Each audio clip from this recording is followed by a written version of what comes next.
Et il n'est pas fatigué, il vient de faire 100 mètres là, et voilà, il voit un coup. Et c'est un joueur qui prend, d'après les responsables toulousains, de l'assurance à l'arrière depuis qu'il a remplacé Ougier après la blessure de Stéphane Ougier. Alors qu'en général, on peut lui reprocher d'être un petit peu inconstant, un petit peu lymphatique parfois. Mais il s'affirme à ce poste d'arrière depuis que les entraîneurs de Toulouse ont décidé de le titulariser et de le laisser à ce poste. En tout cas, il aura fait 2 interventions de très très grande classe dans ce match.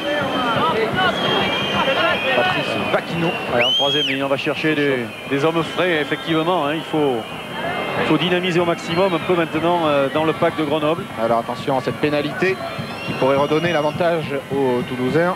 Marfin, qui le pied rasant tendu et qui ne va pas passer.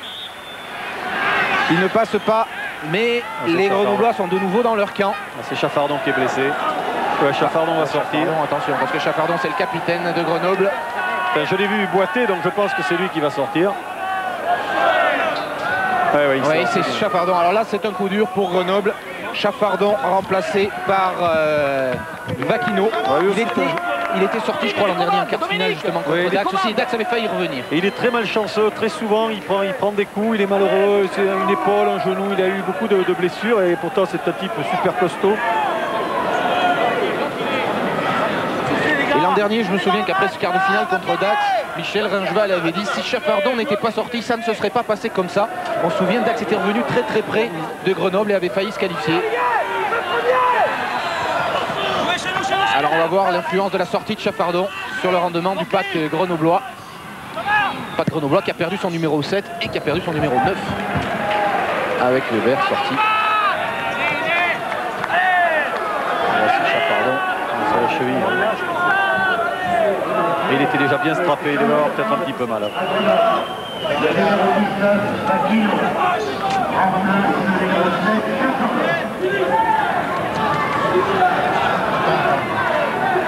Guiter, le talonneur toulousain, joue cette remise en jeu.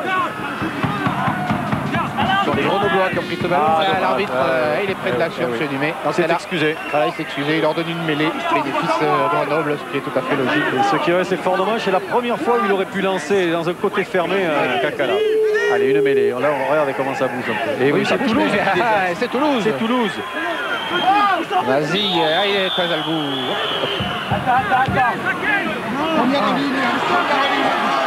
Oui, parce qu'il a estimé que la première ligne de Grenoble s'est relevée pour empêcher la progression de la mêlée de Toulouse. On doit rester à hauteur des hanches, on ne doit pas se baisser ni se lever.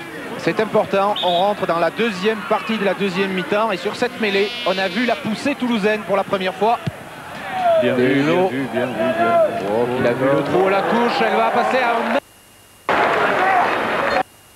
mètre de la ligne de but, les Toulousains installés dans le camp de Grenoble. Meunier est en train de dormir parce que vraiment il y avait un vide complet là. Il a pensé que les Toulousains allaient contre-attaquer là-bas. 14 points partout. Oh Philippe, ça flotte un peu.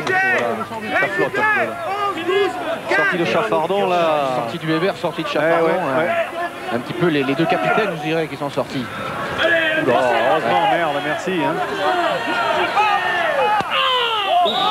Oula, je sais pas ce qui s'est passé, mais en tout cas, on a entendu. Oui. Je crois qu'il y a eu une claque. C'est à pied, je crois, le pilier.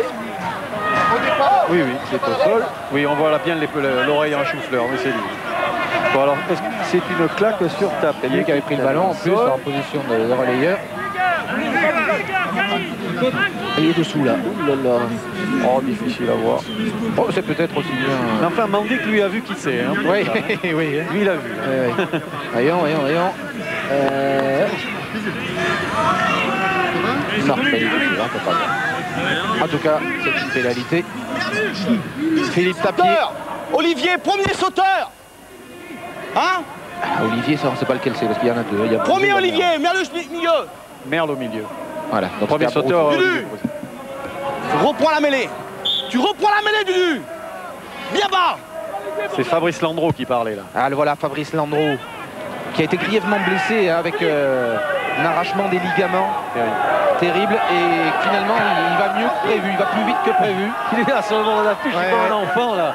Et il a vu que la mêlée de Grenoble quelquefois. Il a dit tu me reprends ça, tu me reprends ça. Talonneur en équipe de France, remplaçant Landreau, un an d'arrêt. Il espère reprendre le rugby pour les phases finales la saison prochaine. Et il y a Stéphane Veller qui est très grièvement blessé aussi, mais qui revient et qui est pas loin dans l'encadrement grenoblois. Ce sont les deux gros absents. Savy. L'erreur de ne pas être monté à deux sur le botteur. Savy qui a embarqué Castel et qui en plus a bénéficié d'une pénalité pour hors-jeu des trois quarts toulousains, alors que l'on voit la lutte là entre Miorin et Merle. Quelle belle prise. Il n'y a pas de Merle. Je crois, je pense que Pierre-André le disait tout à l'heure dans son sujet, 70 cm de détente verticale, Olivier Merle. Impressionnant, hein. Ouais. Bon, même si il est un petit peu aidé derrière, mais bon, ça c'est normal. Et on va se retrouver au avec 42 mètres Grenoble. Avec un lancer Grenoble, puisque c'était une pénalité. Nouvelle règle intéressante. C'est pour ça qu'il n'a pas tenu compte de l'avantage et du coup de pied de Savy qui aurait donné un lancer toulousain.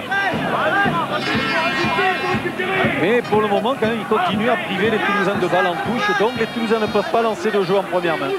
Et on approche des 10 dernières minutes. 14. Belle prise encore d'Olivier Merle, un petit peu soutenu, mais pas droit. Et ce sera mêlée, balle. Et introduction, Jérôme Casalbou, le capitaine de l'équipe de France Espoir. Attention à Berti. Attention à Berti. Sur le côté fermé. Ou même qui est de venir dans la ligne, là-bas. Je sais pas, je le vois dans les starting blocks. Et Tamac, oui. Ah, regardez ce belle image de la mêlée toulousaine qui a reculé. Et Casalbou a été pris par Mazille. Les Toulousains ont quand même le ballon avec Delo. En difficulté, Carbonneau maintenant, ils ne savent plus trop où aller. Là, les Toulousains vont repartir grand champ avec Carbonneau. Face à Velot, petit coup de pied de Carbonneau sur Bardou qui laisse filer ce ballon en touche. Ils s'en sont bien sortis, là, les Toulousains. Oui. Hein. C'était la troisième ligne de Grenoble. Mazille va bien prendre Casalbou derrière. Il est bien pris là. Ah oui, il s'était mal pris, vous voyez, il avait de mauvais appuis au départ et il ne pouvait pas bien prendre le ballon.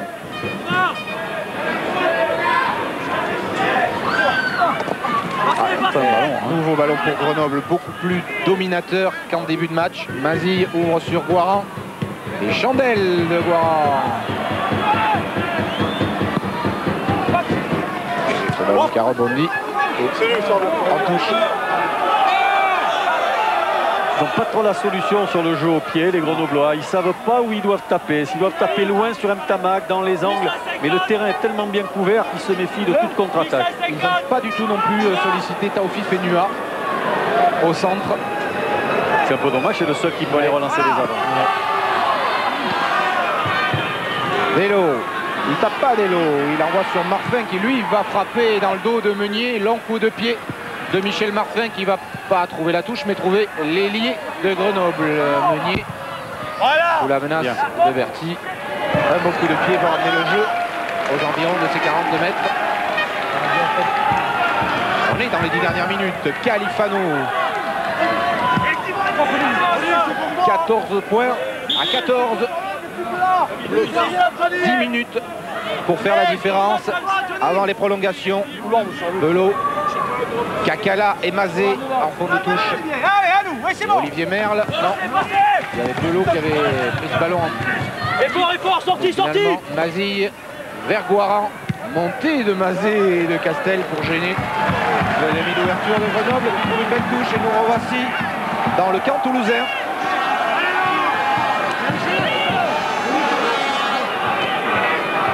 Et le capitaine Sigagna. Richard Castel. Ah oui, Ils sont emmerdés. Ils ont plus un ballon en touche. Ils sont emmerdés, ils ont plus un ballon en touche, on a bien entendu. Ça fait un moment, hein. Oui, ça fait un moment. Ouais. Et ils en ont un. Là, voilà, le ballon en touche, il est pour les Toulousains.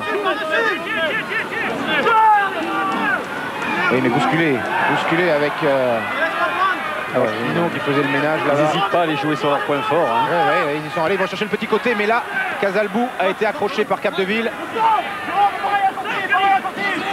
Garde le ballon, les Toulousains, il veut chercher Berti sur le petit côté, mais finalement Delo contrait ce coup de pied. Et hors jeu, bien vu. Hors jeu, pénalité pas forcément dangereuse, elle est quand même à 55 mètres, mais je vois Ougier s'approcher. Je me demande si Ogier va pas la Ils en tenter. demandent. Il demande à la tenter. Ce sera probablement pas Marfin qui a plutôt un coup de pied. Oui, et puis qui a été beaucoup sollicité, Oui. alors que Oui. Stéphane Ogier, bon, jusqu'à maintenant, n'a pas eu trop à courir. Peut-être qu'il se sent bien, il se sent peut-être en jambes. Hein.